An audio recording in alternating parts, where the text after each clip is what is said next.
오늘 우리에게 주시는 하나님의 말씀입니다. 창세기 2장 18절부터 25절까지를 우리 한 절씩 교독하겠습니다. 창세기 2장 18절부터 교독하겠습니다. 여호와 하나님이 이르시되 사람이 혼자 사는 것이 좋지 아니하니 내가 그를 위하여 돕는 배필을 지으리라 하시니라. 여호와 하나님이 흙으로 각종 들짐승과 공중의 각종 새를 지으시고 아담이 무엇이라고 부르나 보시려고 그것들을 그에게로 이끌어 가시니 아담이 각 생물을 부르는 것이 곧 그 이름이 되었더라. 아담이 모든 가축과 공중의 새와 들의 모든 짐승에게 이름을 주니라. 아담이 돕는 배필이 없으므로 여호와 하나님이 아담을 깊이 잠들게 하시니 잠들매 그가 갈빗대 하나를 취하고 살로 대신 채우시고 여호와 하나님이 아담에게서 취하신 그 갈빗대로 여자를 만드시고 그를 아담에게로 이끌어 오시니 아담이 이르되 이는 내 뼈 중에 뼈요 살 중에 살이라 이것을 남자에게서 취하였은즉 여자라 부르리라. 이러므로 남자가 부모를 떠나 그의 아내와 합하여 둘이 한 몸을 이룰지로다. 아담과 그의 아내 두 사람이 벌거벗었으나 부끄러워하지 아니하니라. 아멘. 가정의 달 매주 가정과 관련된 주제들로 말씀을 나누고 있습니다. 첫 번째 주일에는 자녀에 대한 얘기를 조금 나눴죠. 그리고 지난주에는 어버이 주일을 맞이해서 부모 공경에 대한 말씀, 또 우리 어른들께서 어떻게 하면 우리의 노년의 삶을 그래도 의미 있게 보람되게 살 수 있을까, 이런 얘기들을 좀 나누었습니다. 오늘은 여러분들이 예상하시겠지만 결혼, 부부 그런 주제로 말씀을 좀 나눠보려고 합니다. 그런데 제가 지난주에도 비슷한 말씀을 드렸습니다마는 언젠가부터 이 가정의 달 설교가 참 어렵다는 생각이 듭니다. 가족, 결혼, 부모 공경, 자녀 양육 다 우리가 세상을 살아감에 있어서 가장 근본적인, 가장 중요한 얘기들인데 이런 얘기를 하기가 갈수록 참 어려워지는 세상 속에 우리가 살고 있습니다.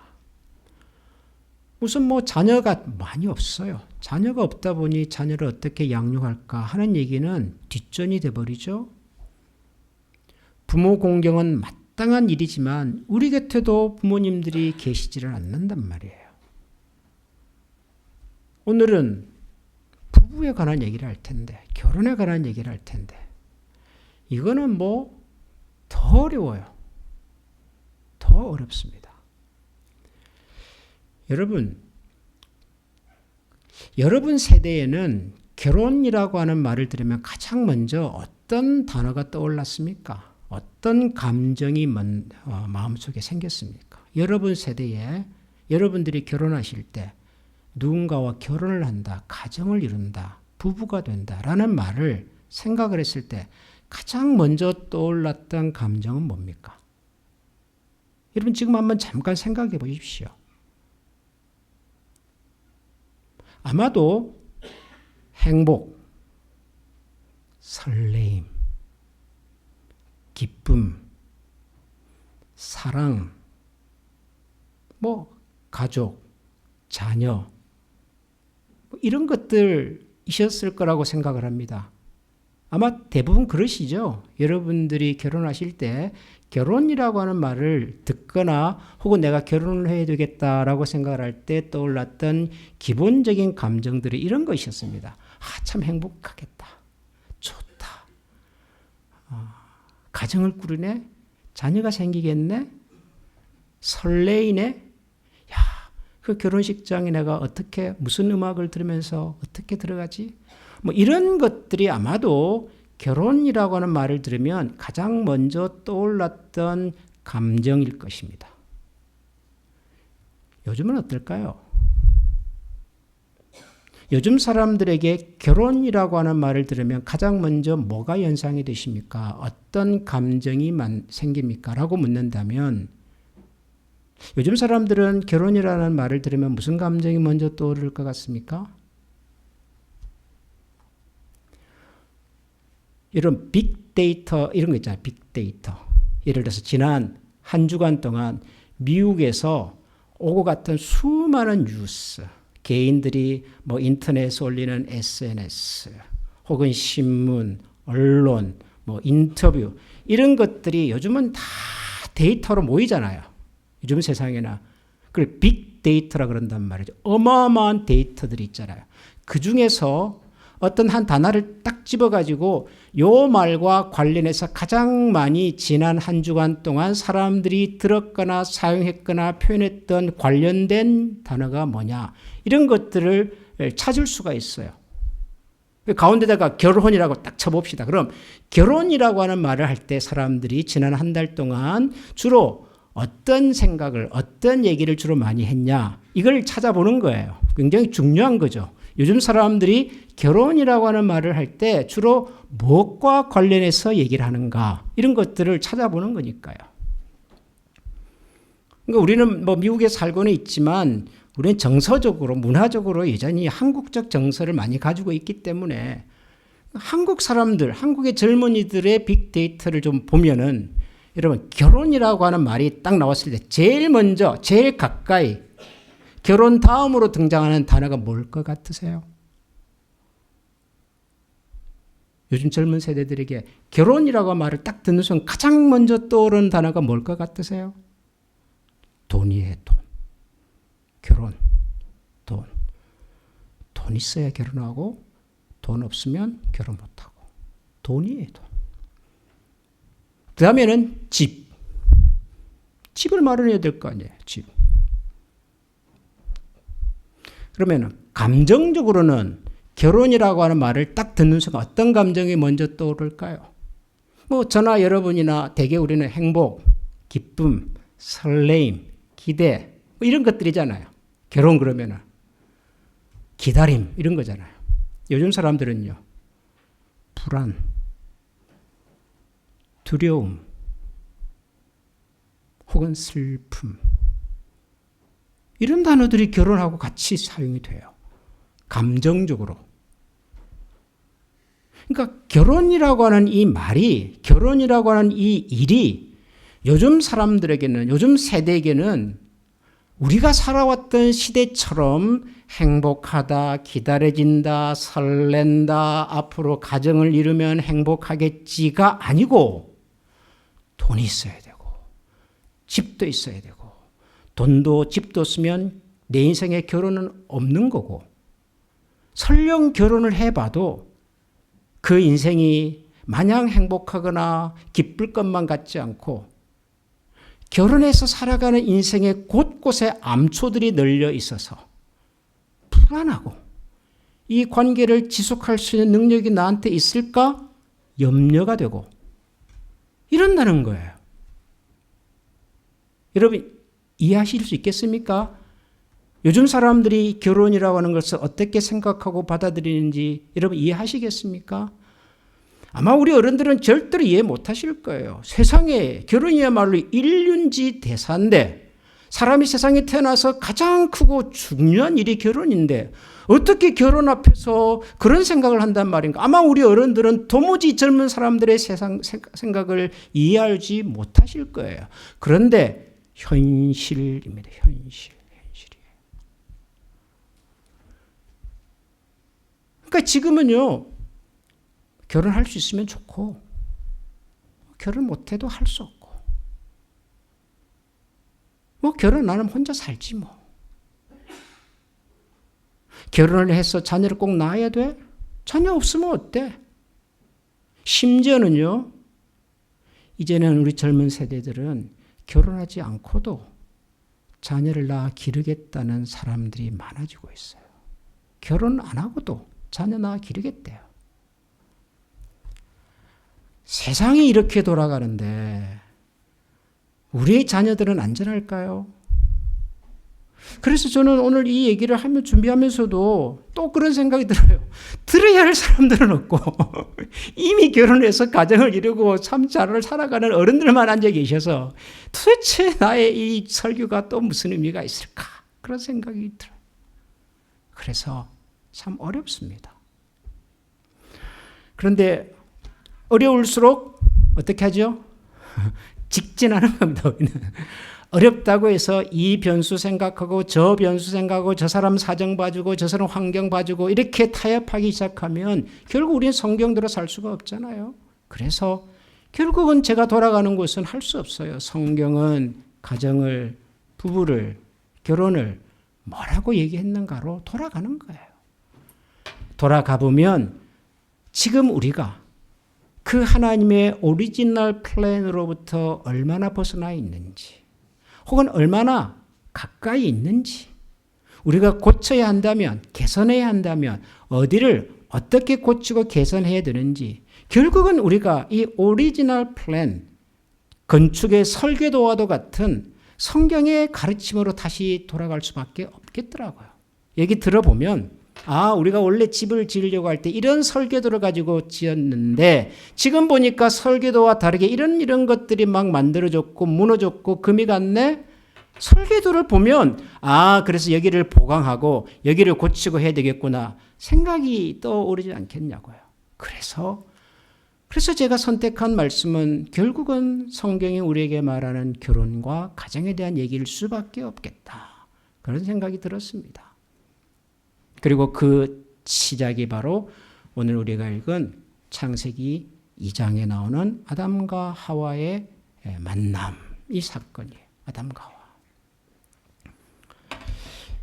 여러분, 하나님께서 아담을 먼저 지으셨잖아요. 흙을 빚어서 아담을 지으셨습니다. 그리고 난 다음에 하나님께서 아담을 잠들게 하신 다음에 갈빗대를 하나 취해서 여자를 만들었답니다. 그리고 그 여자 이름을 하와라고 불렀어요. 그래서 하나님께서 아담과 하와 두 사람을 서로 만나게 하셔서 한 몸, 한 가족을 만드셨다 하는 것이 오늘 우리가 읽은 이 창세기 2장에 나오는 아담과 하와 이야기의 핵심입니다. 핵심입니다. 그런데 여러분, 하나님께서 처음에 아담을 먼저 만드셨잖아요. 그죠? 그리고 난 다음에 하와를 나중에 만드시죠. 하나님께서 왜 하와를 만들려고 하셨을까요? 하나님께서 아담을 만들어 놓고 난 다음에 하와를 만들어야 되겠다고 생각하신 이유가 뭘까요? 성경은 뭐라고 얘기하죠? 성경 뭐라고 얘기한가요? 다시 읽어볼까요? 오늘 우리가 읽었잖아요. 창세기 2장. 제가 18절부터 읽어보겠습니다. 여호와 하나님이 이르시되 사람이 혼자 사는 것이 좋지 아니하니 내가 그를 위하여 돕는 배필을 지으리라 하시니라. 하나님께서 아담을 먼저 만들어 놓고 난 다음에 뭐라고 생각하셨냐 그러면 아담이 혼자 사는 것이 별로 안 좋아 보이네? 좋지 않네? It's not good. 이렇게 보셨다는 거예요. 그래서 하나님께서 저 친구를 도울 수 있는 돕는 배필을 내가 하나 더 만들어야 되겠다라고 생각하셔서 하와를 만드셨다. 성경은 우리에게 그렇게 얘기합니다. 맞죠? 예. 아담이 혼자 사는 것이 좋지 않아서 하나님께서 돕는 배필을 지으셨다라고 말합니다. 하나님 왜 하와를 만들었어요? 아담 혼자 사는 것이 좋지 않아서. 그렇죠? 틀렸습니까? 제 설명이? 맞죠? 근데 여러분이 좋지 않다는 말이 뭘까요? 좋지 않다. 여러분들이 우리가 성경을 읽으면서 이제 이런 것들을 그냥 대충 넘어가 버려요.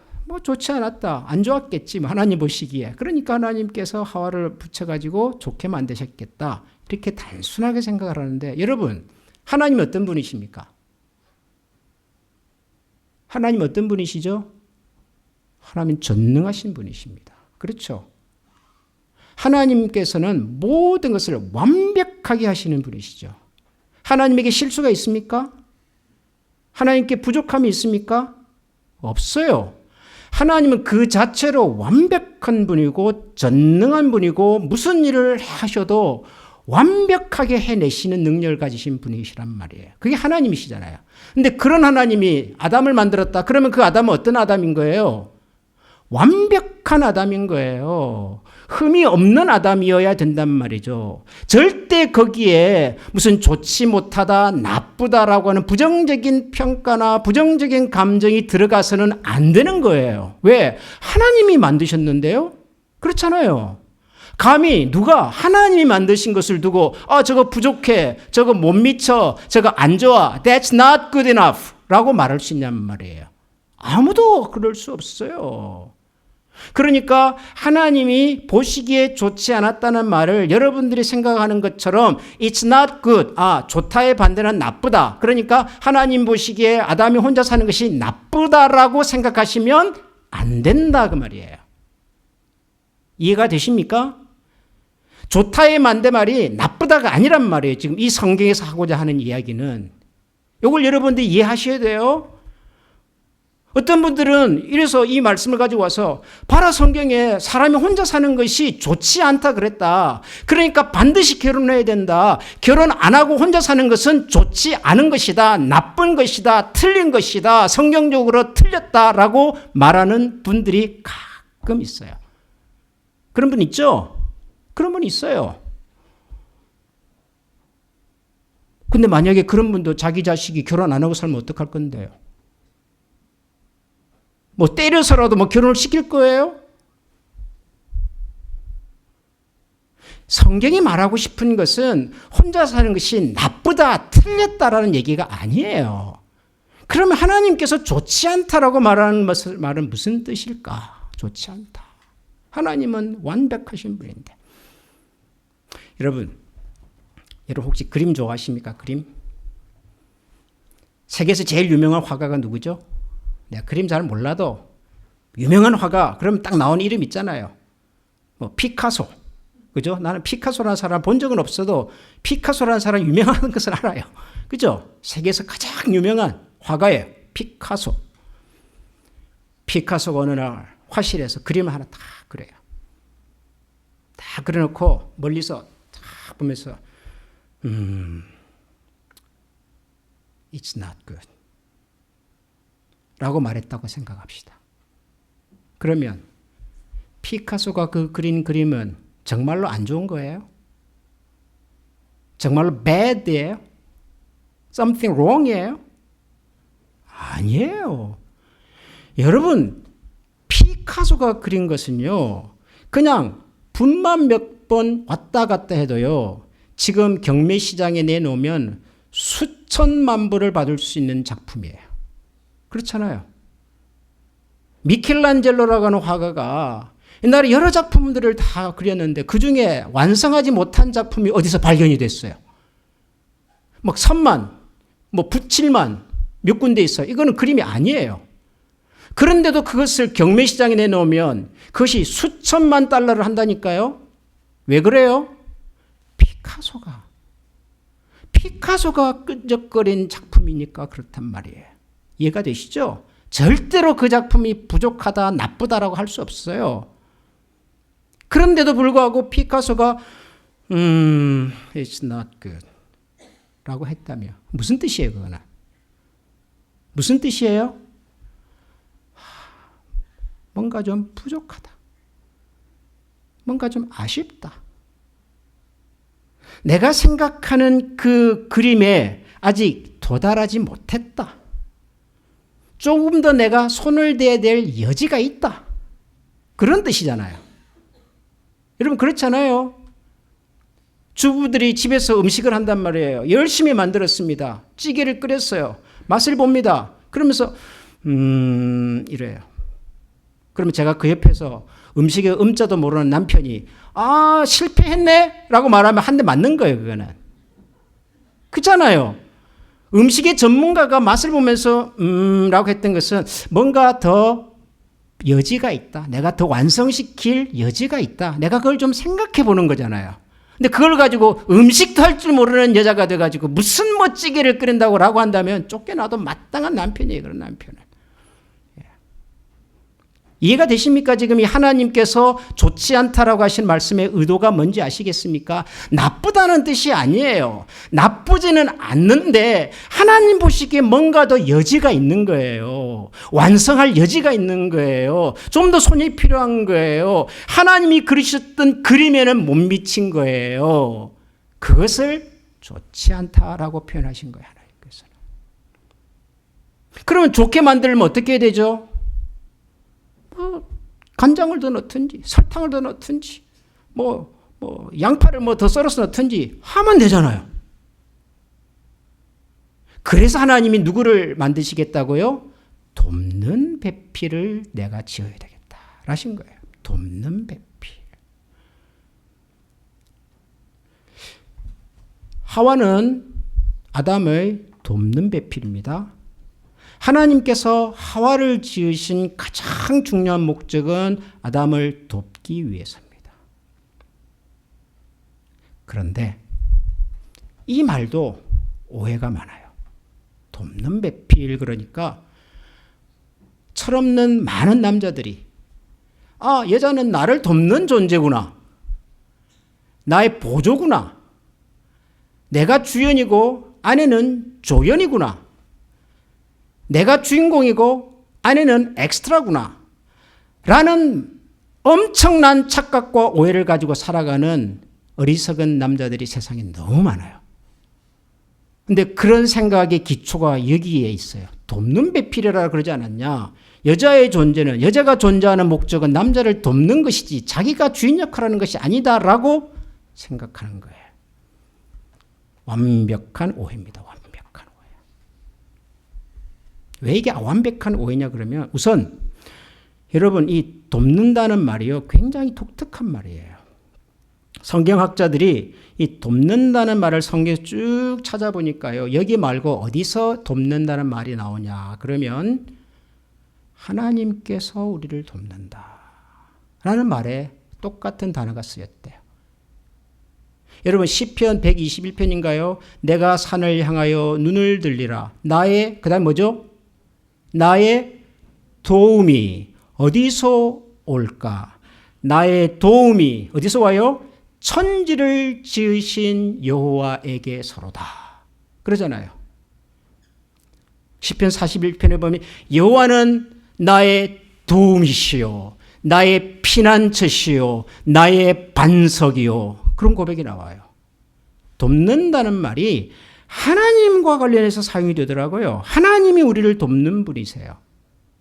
그러면 하나님이 우리를 돕는 분이기 때문에 하나님은 우리의 보조입니까? 하나님은 우리 어른들에게 익숙한 용어를 하나 쓰겠습니다. 시다발입니까?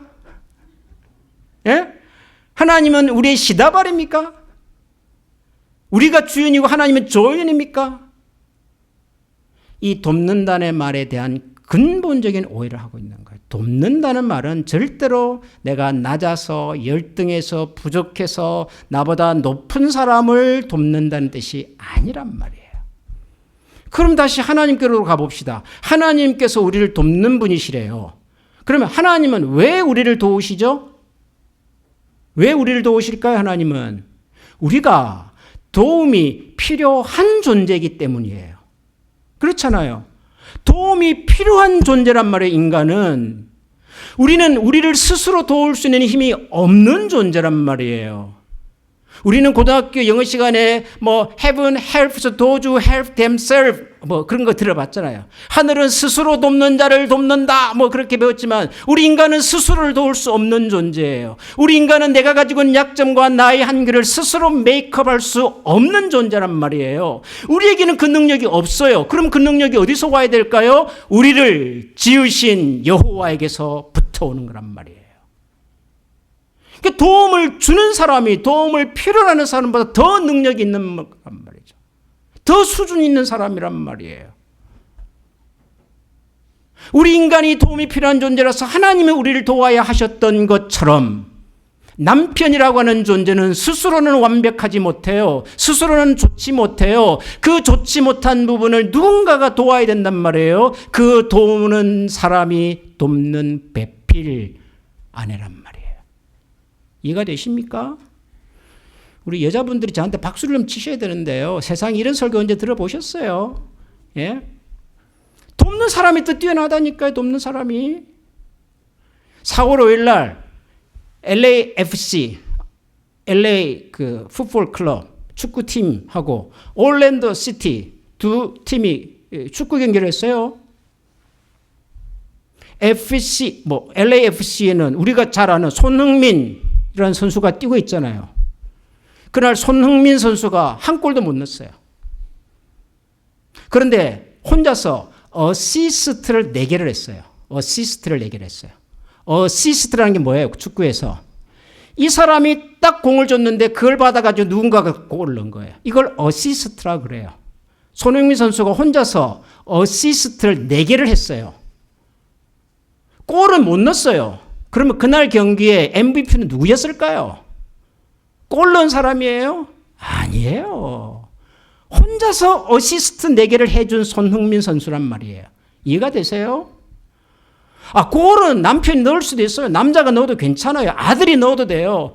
근데 남편과 아들의 골을 누가 어시스트 했냐? 아내가 했단 말이에요.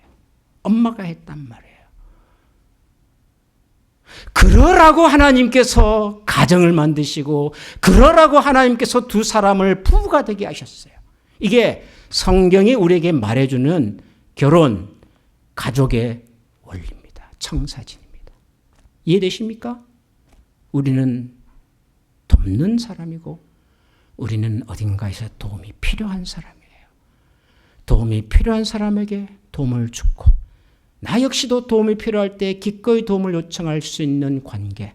세상에서 가장 완벽하게 도움을 주고받을 수 있는 관계는 유일하게 부부밖에는 없다. 성경은 그렇게 우리에게 얘기하는 겁니다.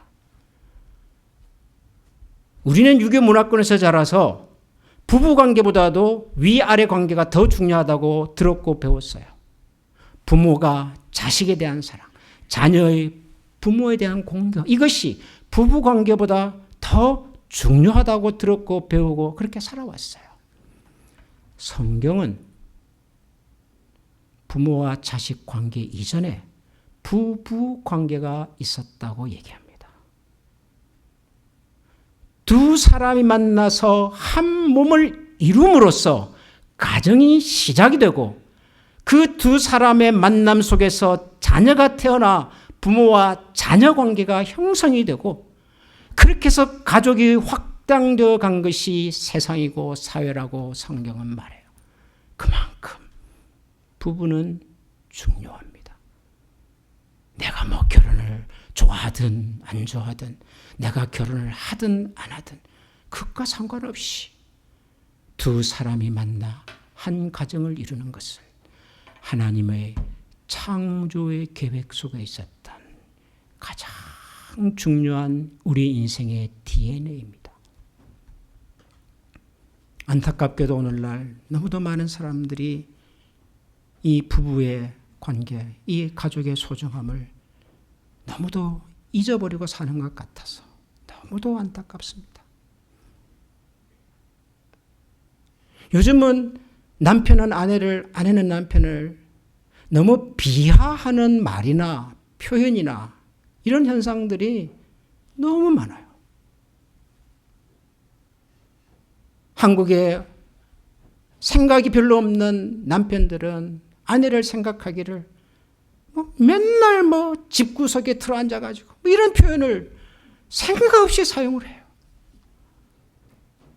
여러분, 우리가 부인을 아내라고 부르죠. 아내. 남편, 아내 그러잖아요. 아내란 말이 무슨 뜻인지 아십니까?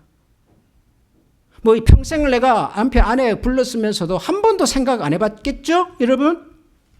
아내란 말이 뭐예요? 아내. 사실 아내란 말은 말 그대로 안이란 말이에요. 안에 있는 사람 그런 뜻이에요. 옛날에는 그것이 집 안에 있는 어떤 장소적인 의미로 국한해서 사용했겠죠. 옛날에는. 그러나 사실은 더 중요해요.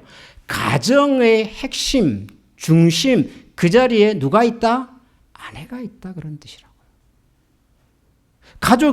가정이, 남편이 왕성하게 남편의 역할, 가정의 역할, 가족의 역할을 해가기 위해서는 중심이 튼튼해야 된단 말이에요. 내실이 튼튼해야 된단 말이에요. 내실이 안이 무너지면 제 아무리 밖에 나가서 남편이 자식들이 큰 소리 치고 살아도 그 가정은 콩가루 집안인 거예요. 바닥에서부터 무너지는 거예요. 가족의 중심이 그만큼 소중한데 그 중심에 누가 있냐? 아내가 있단 말이에요. 아내가. 이해가 되십니까, 여러분? 남편은 또 뭐예요? 남편은 남의 편이래요, 요즘. 내 편이 아니고 다 남편이래요. 세상이 그렇게 만들어 가요. 자꾸 우리의 이 순수하고 이 참 이렇게 착실한 이 남자와 남편들을 자꾸 그렇게 몰아가는 것 같아요. 남편이란 말의 원래 뜻은 남은 남자란 뜻이잖아요. 남자란 말은 한문이잖아요.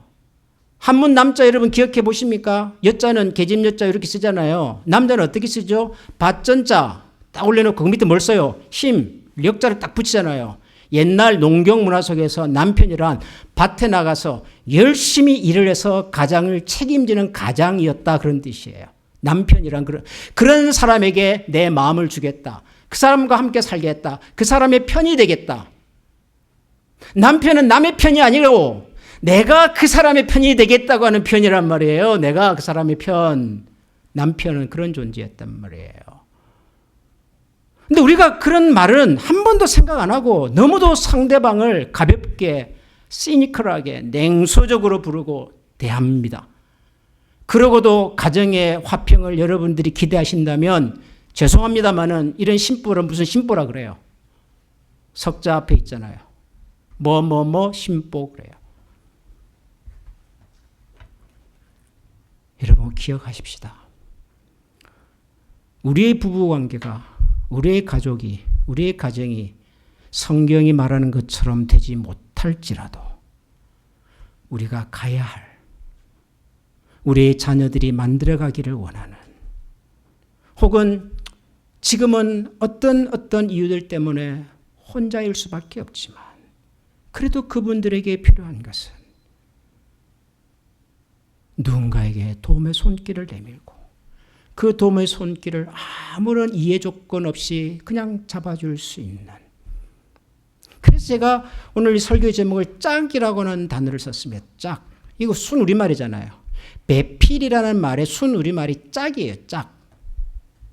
우리는 서로서로에게 짝입니다. 짝. 사랑, 설렘, 환희, 환희 이런 것은 없어도 괜찮겠어요. 그런데 이 생각은 놓치지 맙시다. 우리는 함께 가는 짝이다. 짝꿍이다. 내 편이다. 어떤 상황 속에서도 나와 함께 같은 방향을 바라볼 줄 아는, 볼 수 있는, 보고자 하는 그런 내 편으로서 남편과 아내가, 혹은 우리에게 부족한 우리의 이 옆자리가 하나님께서 우리를 좀 더 완성된 모습으로 만들어 주시기를 기대하고 사모하면서 또 소망하는 그런 우리 모두가 되기를 축원합니다. 여러분, 이 시간 우리 같이 한번 기도하십시다. 우선 남편과 아내로서 함께 살아가고 계신 부부가 계시다면 남편은 남편으로서의 역할과 책임을 더 신실하고 더 정직하게 할 수 있는, 아내는 아내의 자리가 얼마나 소중하고 존귀하며 하나님께서 그 아내의 역할을 통하여 우리의 가족들을 어떻게 이끌어가기를 원하시는지를 다시금 생각하고 깨닫는 그런 시간이 되기를 원합니다. 아직까지 결혼하지 못한 우리의 자녀들이 있는 또 부모님들이라면 언젠가 하나님께서 정하신 그때에 부족한 우리의 자녀의 나머지 부족한 부분을 채울 수 있는 돕는 배필을 하나님께서 허락하시도록 우리 같이 기도하십시다. 우리와 함께 오랜 세월 동안 서로를 돕고 돕는 배필로 살아왔으나 지금은 우리의 한켠이 비어있는 그런 분이 혹시 계시다면 하나님께서 우리가 세상에서 좋은 배우자로, 좋은 짝으로, 좋은 편으로 한동안 살게 해주셨던 것을 다시 한번 가슴 깊이 감사함으로 새기고 우리 나머지 인생도 하나님을 닮아가고 하나님의 창조의 계획 속에서 행복을 절대로 포기하지 않는 인생 되게 해달라고 우리 같이 한번 기도하면 좋겠습니다. 다 같이 이런 마음으로 기도하십시다. 하나님 아버지 감사합니다. 하나님의 나와 사랑하심으로 오늘도 우리가 주님을 찾고 기대합니다. 주님의 선하심이 우리 가운데 있음을 우리를 통하여 말씀하신 하나님을 바라볼 수 있도록 주님께서 도와주시기 원합니다. 하나님 많이 부족합니다. 내가 내 자리를 지켜야 하나님 우리의 자녀들, 가족들, 우리의 부모들, 자녀들 하나님이 원하시는 그런 삶을 살아갈 수 있을 거라 믿습니다. 저희들을 복되게 하시고 책임져 주시고 주님의 거룩하시는 주님 앞에서 하나님을 찾아봅니다. 우리 이 시간 주신 말씀을 기억하면서 찬양하겠습니다.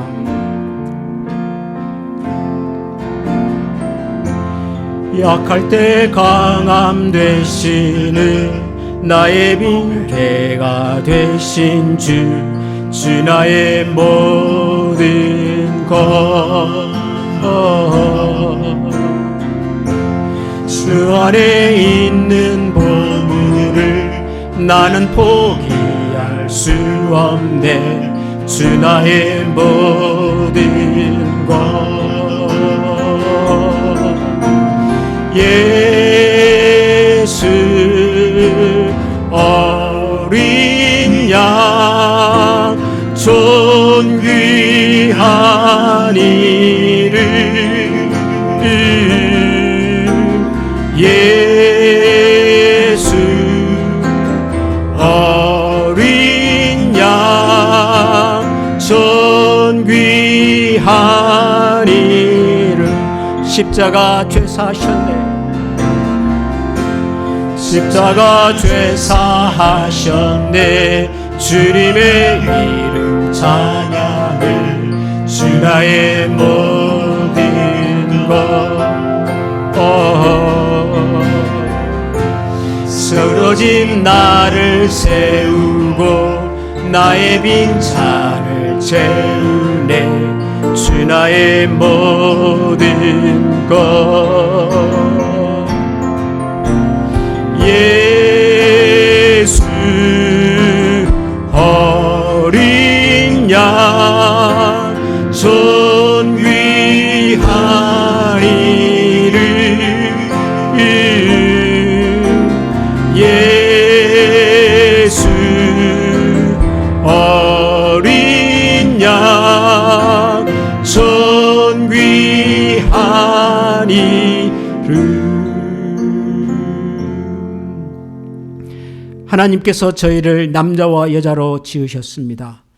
하나님께서 저희를 남편과 아내로 만나 한 가정을 이루게 하시고 그 만남을 통하여 온전한 한 몸을 이루게 하셨습니다. 하나님 우리가 사랑하는 배우자를 만날 때 하나님 우리의 연약함과 부족함을 아시고 서로의 약함과 부족함을 서로 채워가는 인생으로 살아가도록 돕는 배필로 만나게 하신 것을 다시 기억합니다.